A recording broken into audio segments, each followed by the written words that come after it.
Salut, suis-je en tort d'avoir mis ma famille à la porte pour avoir exigé que je donne ma maison à ma sœur?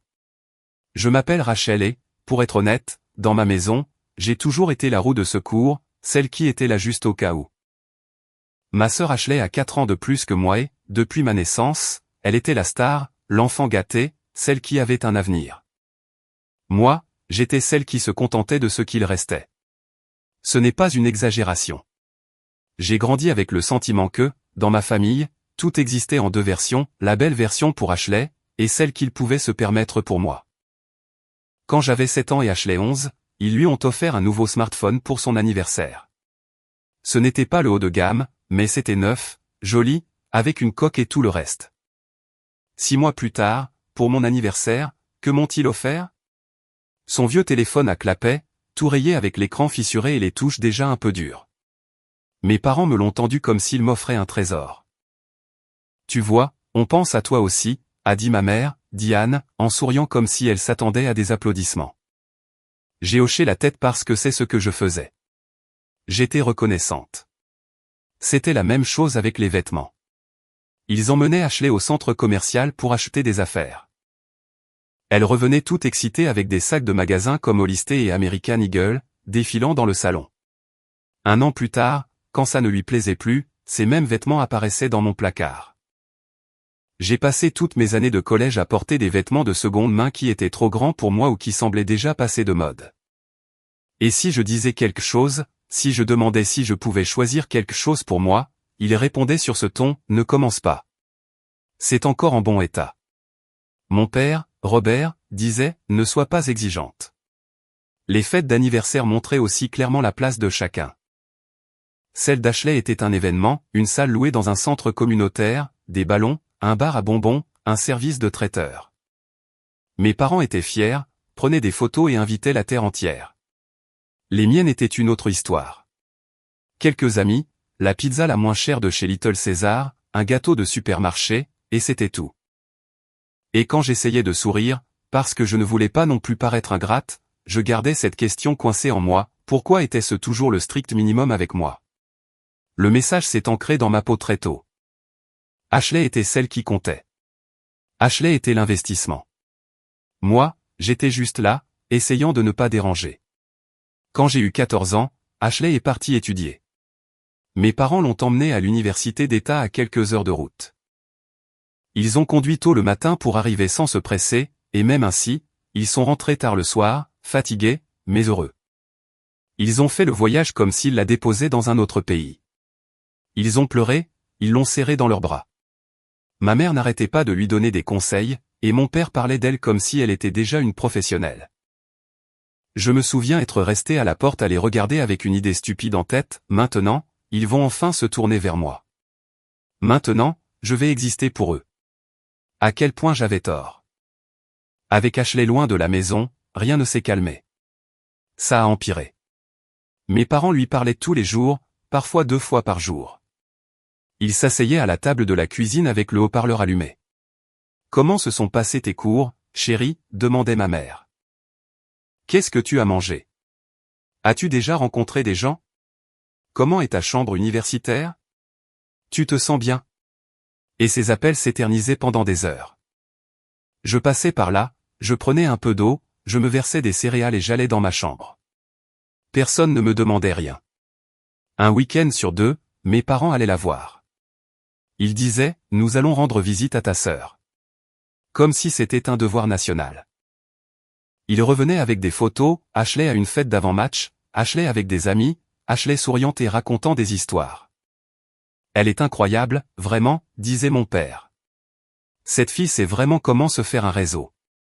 La question de l'argent m'a frappé le plus durement, car ce n'était pas seulement de l'affection. Il y avait une différence très claire dans ce qu'ils étaient prêts à donner. J'entendais ma mère au téléphone, « Bien sûr, mon amour. Je te vire $500 tout de suite pour que tu ne manques de rien. » $500 juste comme ça. Je n'avais jamais réuni une telle somme d'argent à moi. Même pas en rêve. Pendant ce temps, je continuais à utiliser des fournitures scolaires à moitié cassées, un vieux sac à dos et des baskets usées. Et si j'avais besoin de quelque chose de basique, comme de nouvelles baskets parce que les miennes étaient trouées, alors venait la leçon de morale, c'est juste que tu gaspilles tout. Mon père me disait, tu ne sais pas apprécier les choses. À 16 ans, j'en ai eu marre, pas marre de travailler ni de faire des efforts, mais marre de me sentir invisible et, par-dessus le marché, coupable de vouloir le strict minimum. J'ai trouvé un travail dans une épicerie près de chez moi. J'ai commencé par emballer les courses, puis ils m'ont passé à la mise en rayon. Ce n'était pas glamour, mais c'était à moi. Pour la première fois, je pouvais m'acheter quelque chose sans demander la permission, sans attendre que quelqu'un me donne quelque chose d'usagé. J'ai travaillé tout au long du lycée, économisant autant que je pouvais. Pendant que les autres allaient à des fêtes, je prenais le service de l'après-midi. Ça ne me dérangeait pas. J'avais un plan. J'allais faire des études et j'allais le faire seul, car il était déjà clair pour moi que chez moi, je n'allais pas recevoir ce qu'Ashley recevait. 4 ans plus tard, Ashley a terminé l'université et est revenue à la maison comme si de rien n'était. Elle a passé la porte avec ses valises, a pris de la place et s'est installée. Mes parents étaient ravis de son retour, et à peu près à cette même période, j'étais sur le point d'obtenir mon diplôme de fin d'études secondaires. J'avais 18 ans, le corps fatigué par tant de garde, mais mon esprit était fixé sur un objectif. Je préparais mes dossiers d'inscription à l'université depuis des mois. Je n'en disais pas grand-chose parce qu'honnêtement, ils ne posaient même pas la question. J'allais sur Internet pendant mes pauses, je remplissais des formulaires, rassemblais des documents et payais mes frais d'inscription avec ce que je gagnais. J'ai postulé à plusieurs endroits, mais finalement, j'ai été accepté dans une université privée de Chicago qui m'a offert une bourse académique. Quand j'ai vu la lettre, ma poitrine s'est serrée. C'était une bourse de 70%. Ce n'était pas tout, mais c'était énorme. Je savais que les 30% restants représentaient toujours un coup dur, sans compter les livres, les transports et tout le reste. Mais j'ai pensé, avec une naïveté qui me met en colère quand je m'en souviens, peut-être que maintenant ils vont m'aider. Peut-être qu'au moins ils me donneront un coup de main. Après tout, ils avaient entièrement payé l'université d'Ashley pendant 4 ans. J'ai décidé d'aborder le sujet au dîner. Un jour où Ashley parlait de son stage et de la fierté qu'elle ressentait à construire sa carrière, j'ai attendu une petite ouverture. Quand il y a enfin eu un silence, j'ai dit, j'ai de bonnes nouvelles. J'ai essayé de paraître confiante. J'ai été accepté à l'université et ils m'ont donné une bourse. Je m'attendais à un sourire et à un « je suis tellement fier », à un câlin, à quelque chose. Mon père a lâché un petit rire moqueur et a secoué la tête. L'université, a-t-il dit. Pourquoi faire? Tu n'as pas besoin de ça, Rachel. Trouve un vrai travail. Sérieusement, un travail à temps plein. Ma mère a ri. Elle a vraiment ri. Oh, chérie, a-t-elle dit comme si c'était évident. Tu n'es pas faite pour ça. Tu es plus douée pour le travail manuel, pas pour les études. Je suis resté figé. J'ai eu l'impression qu'on m'avait poussé à la poitrine. Quoi? Mais j'ai été accepté. J'ai eu une bourse, ai-je dit. Et puis Ashley, sans même me regarder sérieusement, est intervenue. Oh, je t'en prie, a-t-elle dit en riant. Tu ne vas pas tenir. Tu n'y comprendrais même rien. Tu échoueras dès le premier semestre. Ce n'était pas seulement ce qu'elle disait. C'était la facilité avec laquelle ça sortait. Comme si ma vie était une blague. Je suis restée silencieuse parce que j'ai compris quelque chose. Ce n'était pas un débat. Il n'y avait rien pour les convaincre. Ils avaient déjà décidé qui en valait la peine et qui n'en valait pas la peine. Et pour eux, j'étais celle qui n'en valait pas la peine. J'ai terminé le dîner tant bien que mal. Ashley a continué à parler de ses projets, et mes parents l'écoutaient avec ravissement, comme si je n'étais pas assise juste là. Cette nuit-là, allongé dans mon lit, j'ai pris une décision qui, bien qu'elle m'effraie, m'a aussi apaisé. J'allais faire des études, avec ou sans eux. Le lendemain, j'ai demandé plus d'heures au magasin et j'ai trouvé un autre emploi le week-end pour nettoyer des bureaux. Je me levais tôt, je rentrais tard. Mon corps me faisait mal, mes yeux brûlaient de fatigue, mais chaque dollar que j'économisais était une façon de me dire, oui, tu peux y arriver. À la maison, mes parents agissaient comme si de rien n'était. Ils avaient repris leur routine, être aux petits soins pour Ashley, qui vivait avec nous comme si c'était un hôtel. Elle se réveillait tard, laissait des assiettes partout et se plaignait de la difficulté de sa vie. Je travaillais comme une folle, économisant pour pouvoir commencer l'université. Les chiffres étaient impitoyables. Même si la bourse couvrait 70%, il me manquait encore plusieurs milliers de dollars pour payer l'inscription, le reste des frais de scolarité, le matériel et les transports. Parfois, cela semblait impossible, mais je continuais. L'été s'est écoulé dans un mélange de travail intensif et de stress. Et 2 semaines avant le début des cours, ma mère m'a lâché une bombe dont je me souviens encore comme si elle me l'avait dit hier.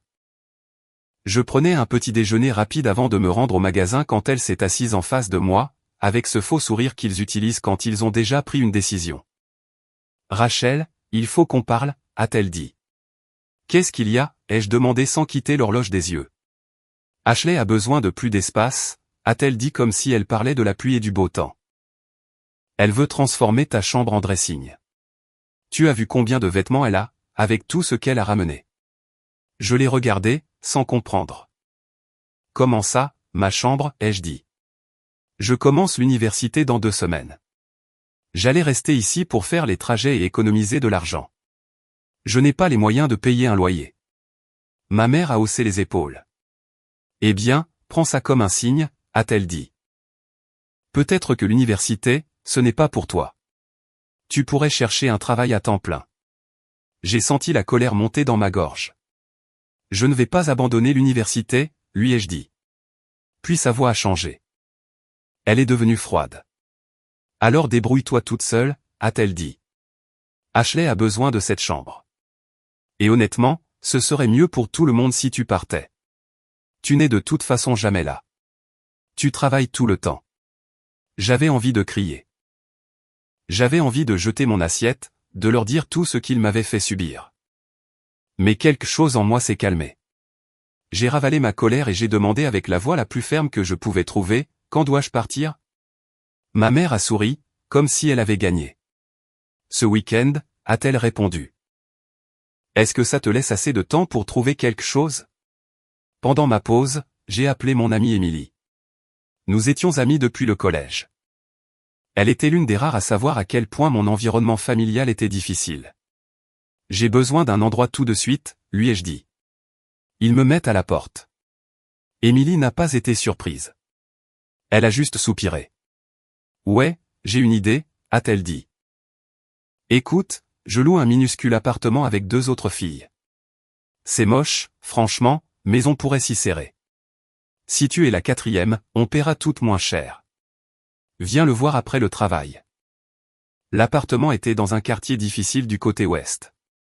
Les murs étaient fins, le plafond avait des dégâts des eaux, et la cuisine avait l'air de vouloir s'effondrer si on la regardait de travers, mais c'était un toit au-dessus de ma tête. Et surtout, elles étaient gentilles. Ce week-end-là, j'ai emballé toute ma vie dans des sacs poubelles noirs et des cartons. Mes parents n'étaient pas là. Ils étaient partis s'occuper des affaires d'Ashley, comme toujours. Honnêtement, c'était un soulagement de ne pas avoir à dire au revoir.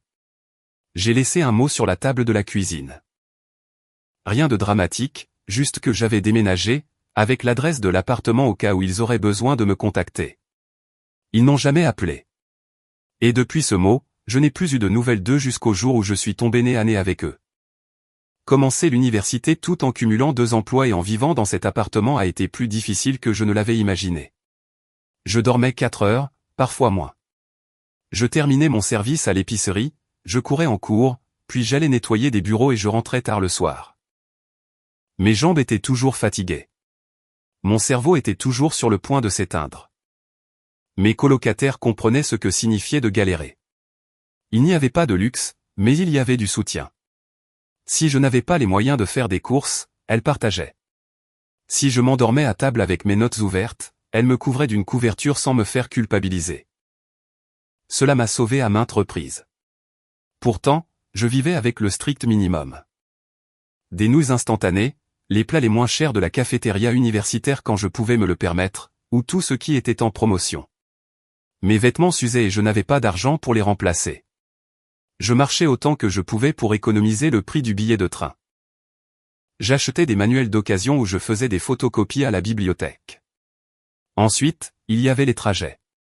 C'était une dure réalité. Il y avait des jours où je partais alors que le ciel était encore sombre, prenant le train de banlieue puis le métro L, et j'arrivais quand même tout juste à l'heure. Environ un an après le début de l'université, la pire chose est arrivée avec ma famille.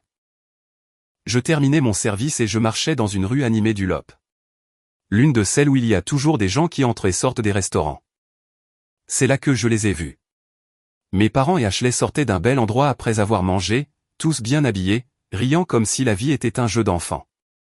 Quand ils m'ont vu, leurs sourires se sont évanouis. Je sais à quoi je ressemblais.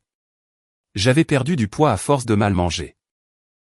Je portais de vieux vêtements usés et j'avais le visage de quelqu'un qui ne dort pas.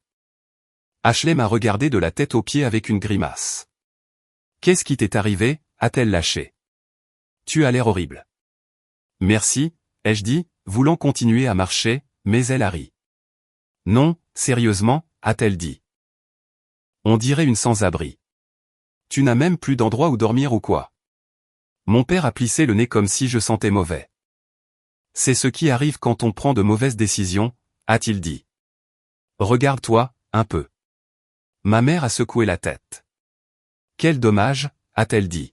« Vraiment, quel dommage. » Et Ashley, comme si c'était la chose la plus drôle du monde, a ajouté, « Si j'avais un peu de petite monnaie, je te la donnerais.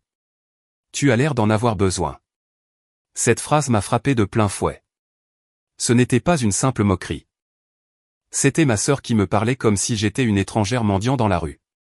Ils se sont éloignés en riant, faisant des commentaires à voix basse. Je suis restée là, tremblante de colère, de honte, de tout à la fois. Les gens passaient. Certains me dévisageaient parce que mes yeux étaient remplis de larmes. Et ça m'était bien égal. Cette nuit-là, je me suis promis quelque chose, mais pour de vrai, pas comme une jolie phrase, comme une décision ferme. J'allais m'en sortir. J'allais obtenir mon diplôme. J'allais trouver un bon travail. Et j'allais leur prouver que je n'étais pas la personne qu'ils s'étaient imaginée. À partir de là, je me suis encore plus concentré. J'ai étudié davantage, demandé des projets supplémentaires, créé des liens avec des professeurs.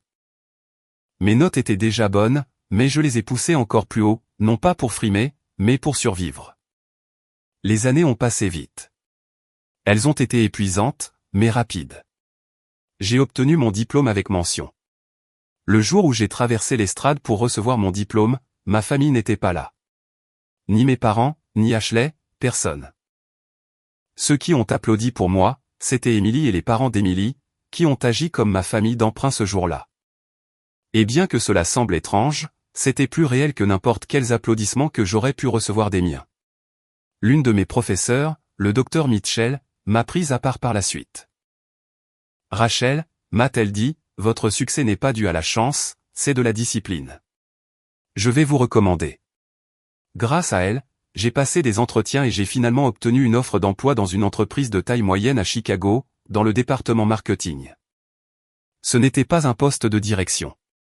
C'était un début, mais c'était un bon début, avec des avantages sociaux et un salaire qui me semblait incroyable par rapport à ce que j'avais vécu.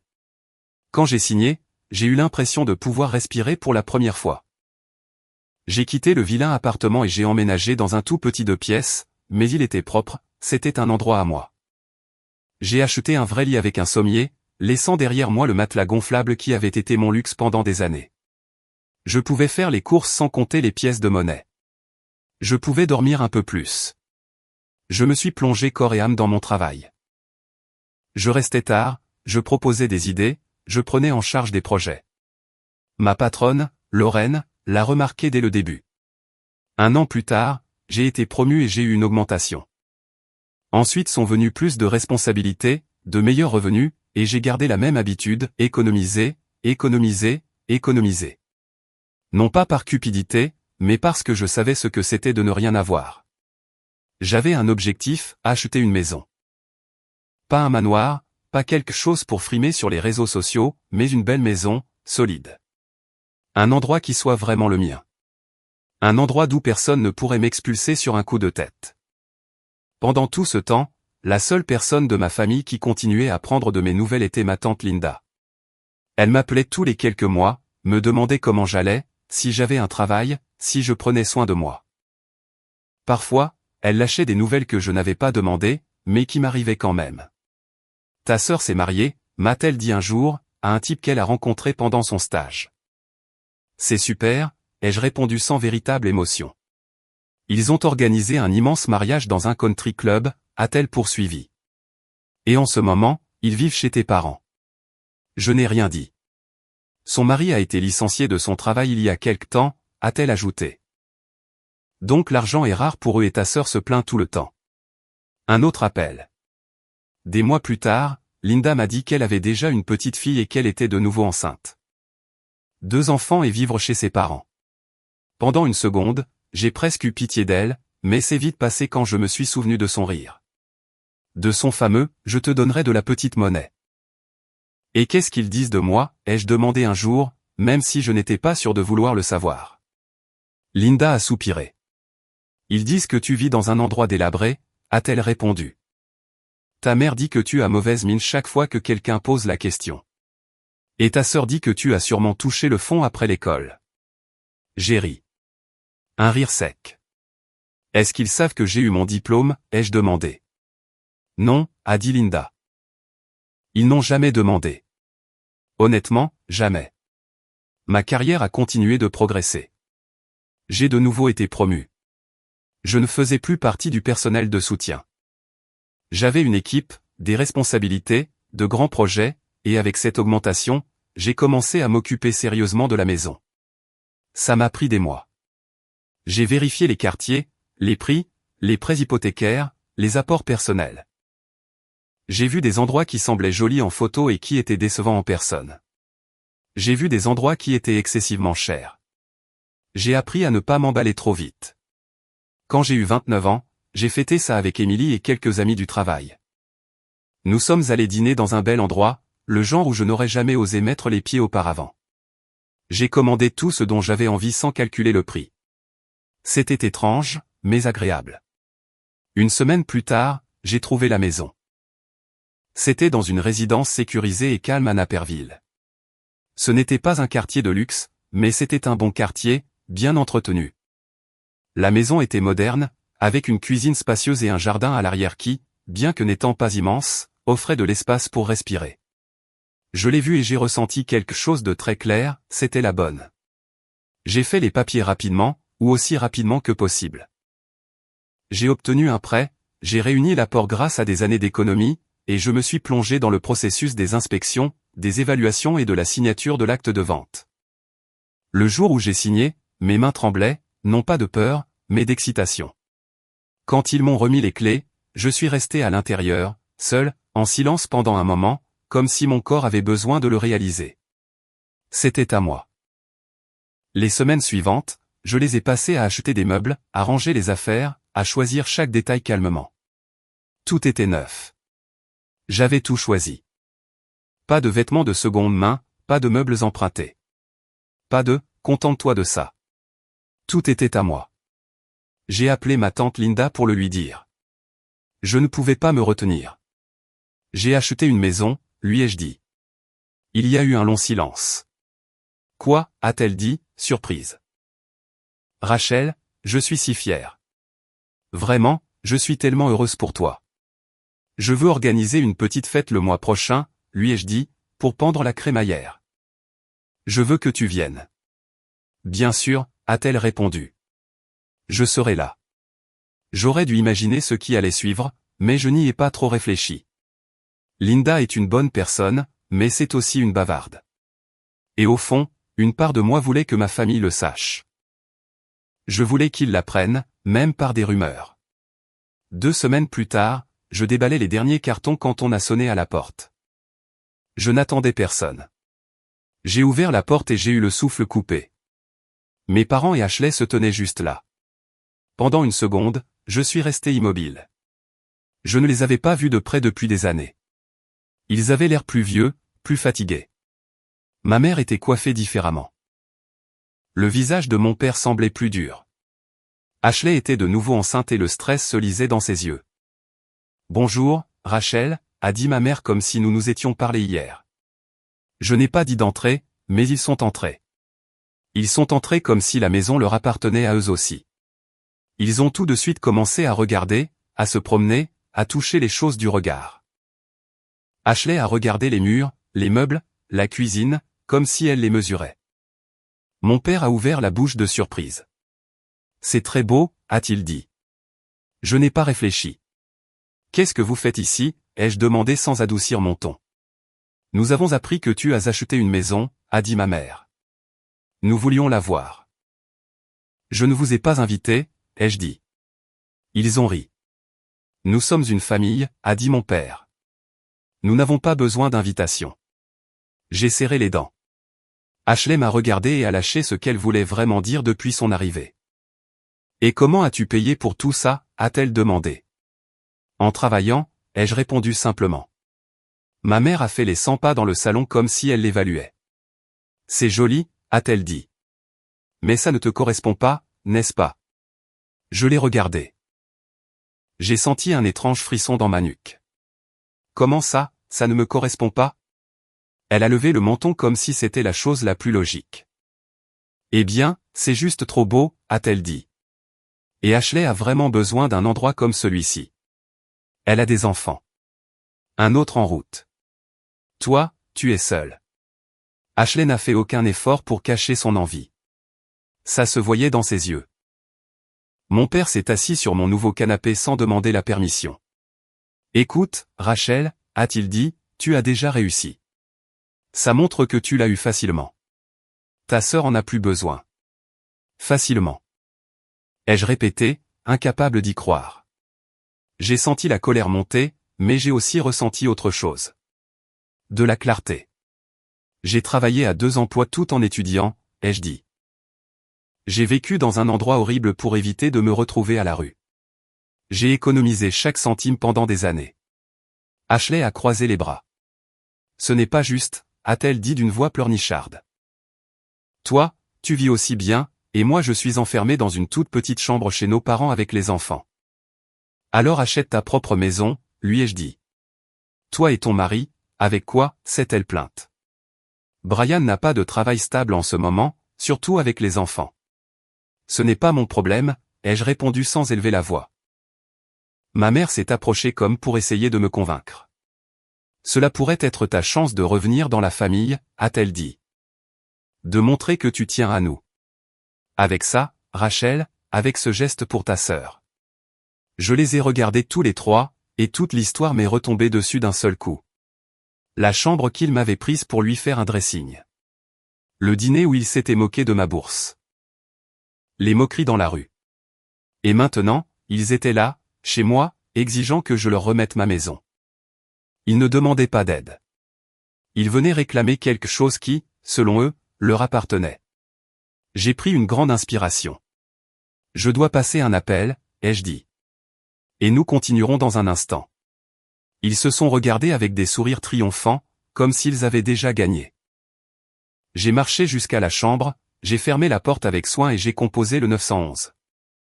Bonjour, ai-je dit en gardant la voix basse.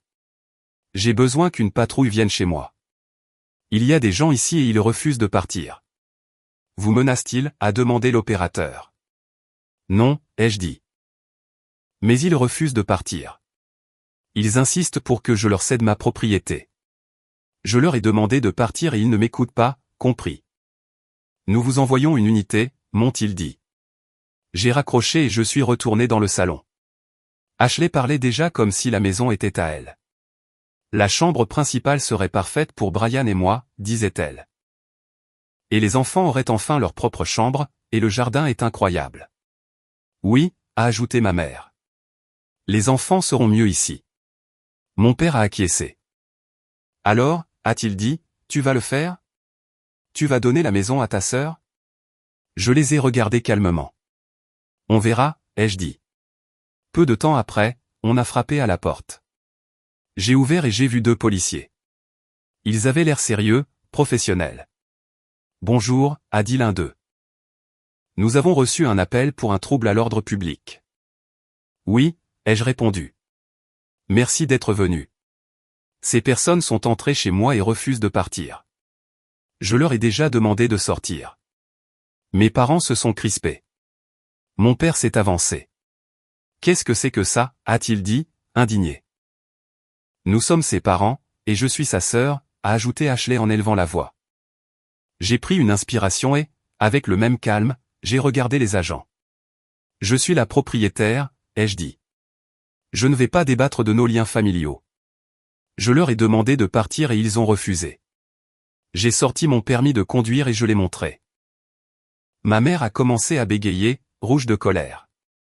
Rachel, ne fais pas ça, a-t-elle dit comme si j'étais une enfant désobéissante. L'un des policiers nous a tous regardés, jaugeant la scène. Madame, m'a-t-il dit, demandez-vous qu'il quitte les lieux. Oui, ai-je répondu, je veux qu'il parte. L'agent a hoché la tête et s'est tourné vers eux. Peu importe les liens de parenté, si la propriétaire vous demande de partir, vous devez le faire. Ashley s'est agitée. C'est de la folie, a-t-elle crié. Elle réagit de façon excessive. Le policier a gardé une voix ferme. Madame, s'il vous plaît, vous devez quitter la propriété. Mes parents n'avaient pas le choix. Ils se sont dirigés vers la porte, le visage brûlant de honte et de fureur. Ashley continuait de parler, de se plaindre, disant que j'étais injuste. Avant de monter dans la voiture, ma mère s'est retournée. Tu viens de fermer la porte à ta famille, m'a-t-elle dit. J'espère que tu es heureuse. Je n'ai pas répondu. Je les ai regardés s'éloigner en voiture. Et quand ils furent enfin partis, j'ai ressenti quelque chose à quoi je ne m'attendais pas. Du soulagement. Un soulagement total, absolu. Comme si un vieux poids m'avait été enlevé des épaules. Je me tenais dans le salon, regardant ma maison, mes affaires, ma vie. Je l'avais construite de zéro avec de l'épuisement, de la faim, des nuits blanches, et elle était là, réelle, intouchable. 2 semaines plus tard, ma tante Linda m'a appelé. Tes parents disent que tu as perdu la tête, m'a-t-elle dit. Que tu es égoïste, que tu as tort. J'ai lâché un petit rire. Et toi, qu'en penses-tu, lui ai-je demandé. Linda a ri aussi. Je pense que tu t'es enfin défendu, a-t-elle dit. Il était temps. Tu viens à la pendaison de crémaillère, ai-je demandé. Bien sûr, a-t-elle répondu. Je ne manquerai ça pour rien au monde. La fête s'est déroulée exactement comme je le voulais. Émilie est arrivée avec son petit ami. Des amis du travail sont venus. Linda a apporté une bouteille de vin onéreuse en cadeau. Nous avons bien mangé, nous avons parlé, nous avons ri. Personne ne m'a regardé avec envie. Personne ne m'a rien demandé. Personne n'a essayé de me rabaisser. À un moment donné, Émilie a levé son verre. À Rachel, a-t-elle dit. Parce que quand la vie est devenue difficile, elle n'a pas craqué. Et parce qu'elle a gagné cela en travaillant dur. Tout le monde a applaudi et ma gorge s'est serrée, mais dans le bon sens. Et pas par tristesse, mais par cette émotion que l'on ressent quand on est enfin entouré de personnes qui se soucient sincèrement de nous. Quand les invités sont partis et que la maison est devenue silencieuse, j'ai fait le tour en éteignant les lumières. Je suis passé par chaque pièce et je me suis arrêté une seconde dans chacune d'elles, ressentant le sol, l'air, la paix. Ce n'était pas juste une maison. C'était la preuve que je n'étais pas ce qu'ils disaient que j'étais. C'était la preuve que j'avais survécu. Juste au moment où j'allais m'endormir, mon téléphone a sonné. J'ai vu le numéro de ma mère. Pendant une seconde, j'ai pensé à ne pas répondre, mais je l'ai fait. Quoi, ai-je dit, sans aucune envie de paraître amical. Rachel, s'il te plaît, a dit ma mère d'une voix suppliante. Ne pouvons-nous pas arranger ça? Nous sommes une famille. La famille doit rester unie. Je suis resté silencieuse un instant, non pas pour y réfléchir, mais pour peser mes mots. Oui, ai-je finalement dit. La famille devrait rester unie. J'ai entendu un soupir de soulagement à l'autre bout du fil, comme s'il se sentait déjà à nouveau victorieux. Et puis j'ai continué sans changer de ton. Dommage que je n'en ai pas, j'ai raccroché. J'ai bloqué son numéro. J'ai aussi bloqué celui d'Ashley.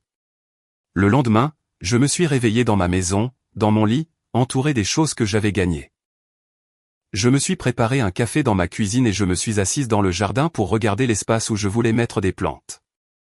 J'ai réfléchi à ce que j'allais planter. Quelque chose de simple, quelque chose de joli, quelque chose qui pousserait avec des soins, tout comme moi. Et pour la première fois de ma vie, je me suis senti en paix. J'ai appris quelque chose de tout cela.